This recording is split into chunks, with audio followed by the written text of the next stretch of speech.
Klubi i Caglierit ka zyrtarizuar vendimin për të kthyer nga huazimi të Frosinone në Serie B portierin Alain Sherry. Ai ishte dhënë në huazim gjatë verës të Frosinone për të luajtur vazhdimisht, por ndonë se zhvilloi një ndeshje në Kupën e Italisë me këtë skuadër, më pas nuk ja doli të afirmohej si titular në radhët e ekipit.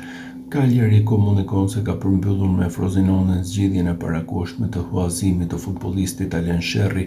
Portieri shqiptari, ditëlindjes 1997, debutues me çoçarët në fitore 1-0 ndaj Monzës në Kupën e Italisë me 17 kusht, kthehet kësaj në bazë për të vënë menjëherë në dispozicion.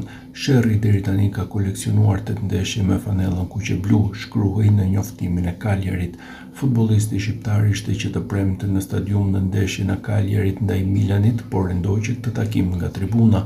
Ai pritet të jetë portieri i dytë në vijimin e sezonit, pas titularit Elia Caprile.